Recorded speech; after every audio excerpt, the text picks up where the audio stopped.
Black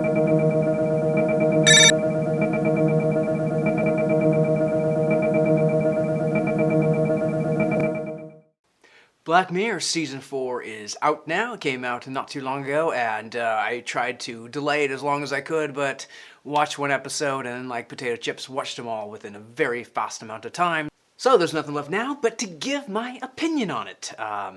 Why not? First and foremost, they're all pretty good. They're all really good, I'd say. Not even pretty good, they're all really good episodes. So ranking 1 to 6, how can I possibly do that? Well, there are little things that actually made particular episodes connect a little stronger with me. Caveat, do not watch this unless you have already seen all the episodes. Don't go in there with preconceived notions or, subconscious thoughts of others.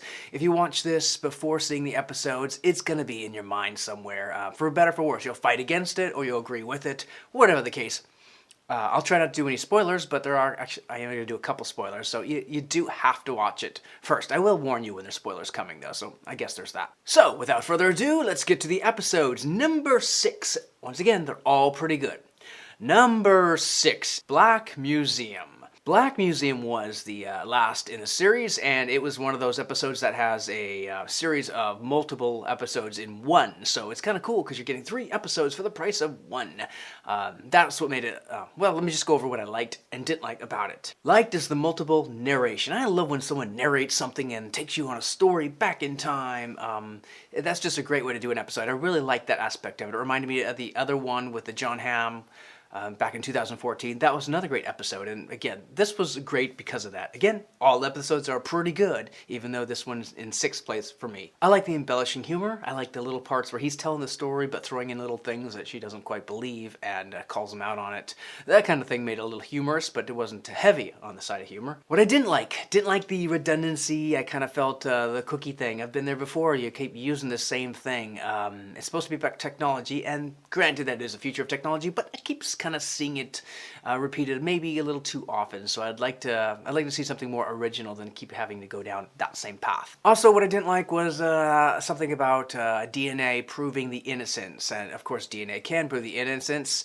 In this case, let's consider it a spoiler, minor spoiler, so fast forward 20 seconds if you don't want to hear this, is that the convict was innocent after all, so that just kind of made him a good person in jail for the wrong reasons, which can happen.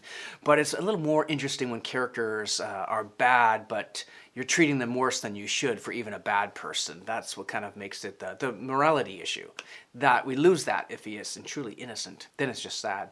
So overall, I liked the episode, despite it being repetitive of other episodes I did in the past. One thing to point out really neat was the car charger. I just love that, opening a big thing in the back of your trunk and then you're charging your car like you would a solar panel for your phone.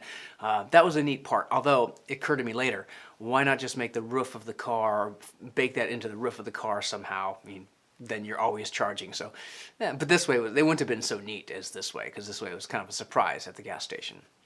That's episode 6. In 5th place, we have Metalhead, which is also the 5th episode of this season.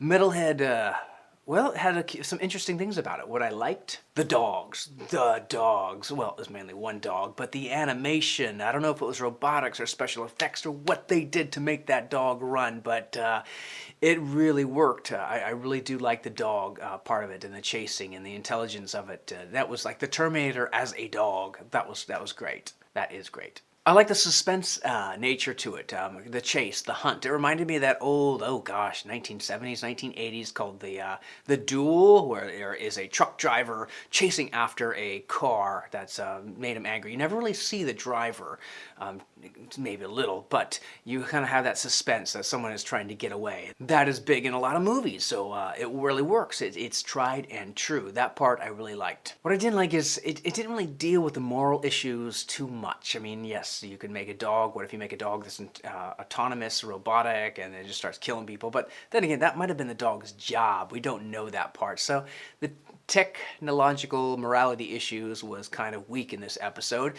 And it was shot in black and white. I don't know why, or if that added anything to it. There didn't seem to be any reason. Is it the future, the apocalypse? We've lost all color. Is color gone in the future, been destroyed? That part just seemed unnecessary. And of course the ending was, I don't know. I mean, Nah, it just seemed like I just couldn't believe that not one person stood up and just said, "Seriously, guys, are you really gonna do that?" That just, it's too contrived. It's too artificial. It's just too heavy-handed. Pick something else. Just nah, I can't have that. But overall, again, the dog, the running around, the chase, it reminded me also of, I think it was Boston. Is it Boston Dynamics, or is that a fictional show or a fictional company? But they are working on dogs that pretty much can do that. Well, they haven't armed them, I hope. But the dogs run around and they're pretty robust, and I guess they must have a long battery life since this thing. But again, solar charging, that could have solved the problems. Anyway, moving on. In fourth place, we have Archangel. What I like. The idea is very strong. The emotional level is very strong. The mom has two, not just one, but two scares in her life. The first one during birth, and the second one is really the one where you can see her wanting to go forth and do this kind of procedure on her child. It makes sense. It's definitely plausible for the future, at least the GPS part of it. As far as the seeing things, the eyes, I mean, you can't say forever. It's a mighty long time.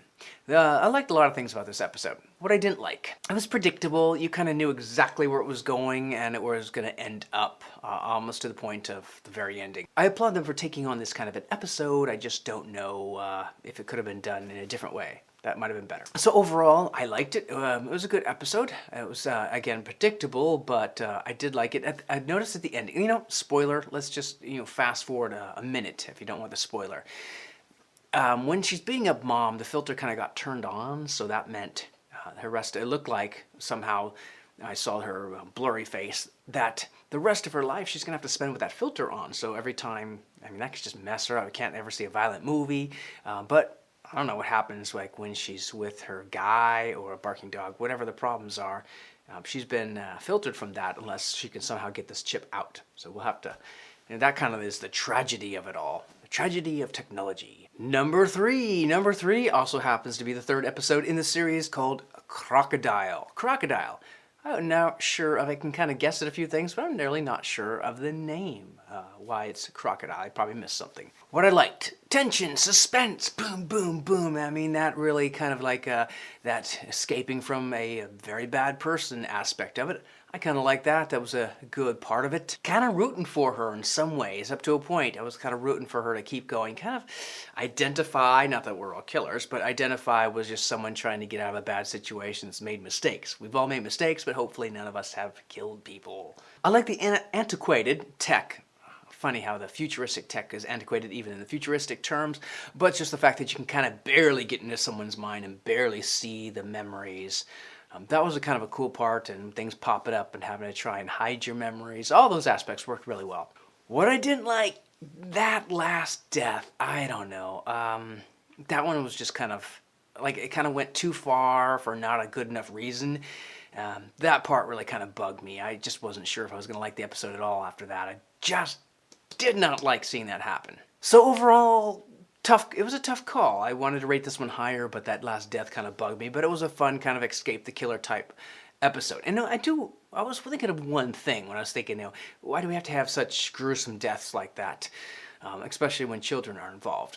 But I also think we want Black Mirror to be pushing the envelope a lot. I mean, the very first episode of the series was very like, whoa, I don't even recommend that one to people. But it was heavy-handed and gross, grotesque, and that was kind of what the show was built upon, is kind of, being out there and being bold. In this case, it was tough. But I remember a few days ago, I was watching Stephen King's It, and I was thinking, well, you have children being offed in that show. Why is it okay there and not okay here, even though it's kind of like accepted more in horror, that if it's a horror movie, you can kind of do whatever you want as far as violence is concerned. And here it's like, well, don't go too far. So I kind of had to take that.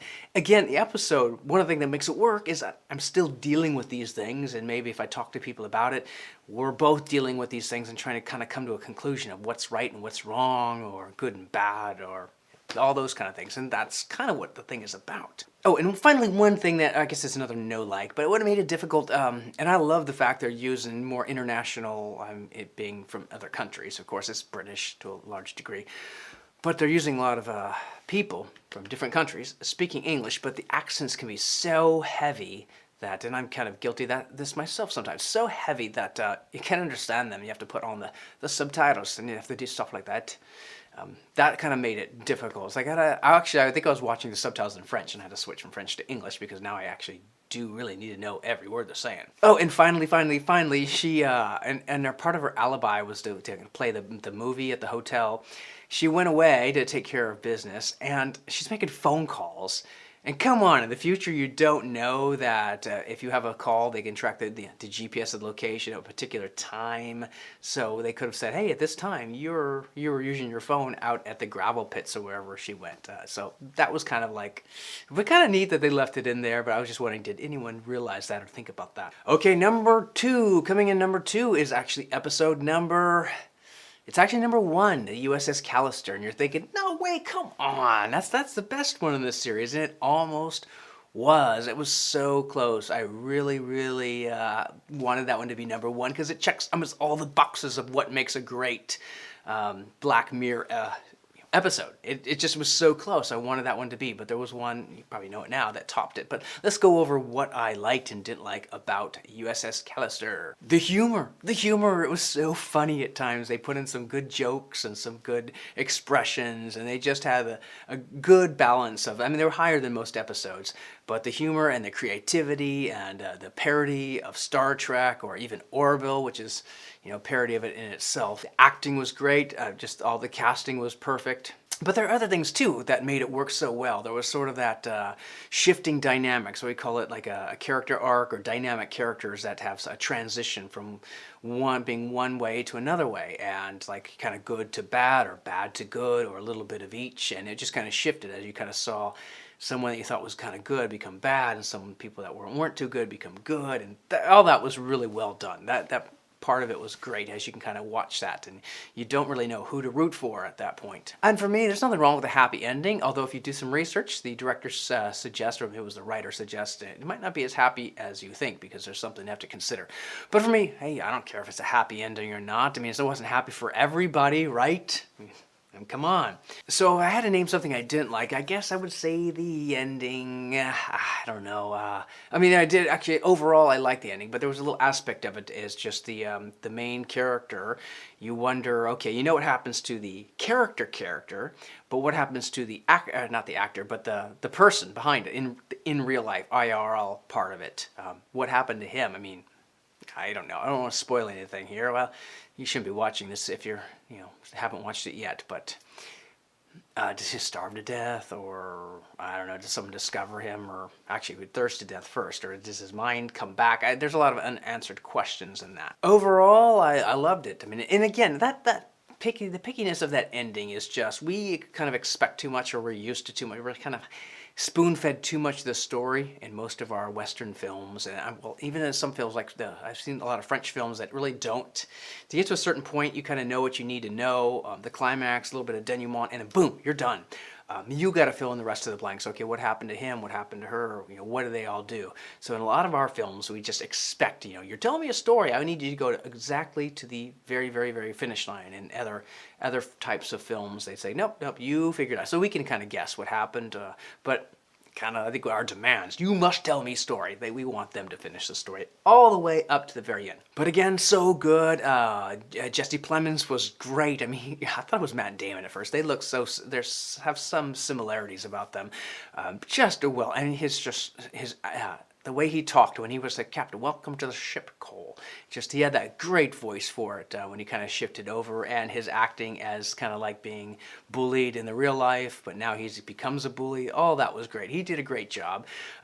For those who think, I think I know that voice at the very, very end, that was Aaron Paul. And I thought, I know that voice, Aaron Paul. And that was he did a great job with that, just a little bit of voice there. Thought that's kind of cool when you recognize it. And the other actors too. The guy that played Walton was in Westworld, and he will be in Westworld again. Of course, that's coming up. It was another futuristic kind of dystopia. So, coming in first place, would be episode number 4 of the season, which would be Hang the DJ. Hang the DJ. This one, I wasn't even sure what was going on for a long time. Kind of could guess a little bit at what might be the situation, and we're at that point where most of us can now because we kind of know what the storylines or where they go. I liked the character suspension. The emotional aspect was just so connecting, where you're just yearning for people to connect, and then just saying, or just having to think about, what if you were told you have to live 9 months in a relationship with someone that you knew right away was not the right person? But kind of reminded me of like, well, that was kind of the olden days, right? Arranged marriages in some places, the marriages are still arranged. So somehow, most of the time, I don't even know most of the time, I don't have any statistics, but they make them work. They have to. But what if you don't? What if you have to make 9 months work or a year work, but you don't have to make forever work? Or do you try? So there's a lot to think about when you kind of have this situation. So that was a cool part, a bit of suspense, of course. Just the character emotional connection worked for me. That's why I give it, for me, the #1 ranking. Other people may not connect the same way to this episode. For me, it did. It didn't check all the same boxes that Callister did. So a lot of people, understandably, will have Callister as #1. But for me, this one did. When I get to no likes, I don't have anything. I don't think there's anything in the episode I didn't like. I just like the whole idea of it. The whole idea of the dating app aspect. So overall, for me, just that strong emotional connection made it the overall episode. It could have easily been a tie with Callister. They were that close. And if anything, the tech commentary is light. It wasn't too much. I mean, overall, the morality of tech, I didn't get too high. Dating apps, of course, the idea that let computer algorithms pick who you go out with or whatever, or suggest. If anything, I wonder if it would show that, does that work, does that not work, or the idea that to make something like that work, it's almost impossible, because how would you get all that information out of someone's mind? Anyway, a lot of stuff to think about in that episode, and that's what made me give it #1 ranking on my rankings. And go forth and, well, you should have already seen all the episodes, but hey, maybe watch them all again. Black Mirror Season 4, signing out.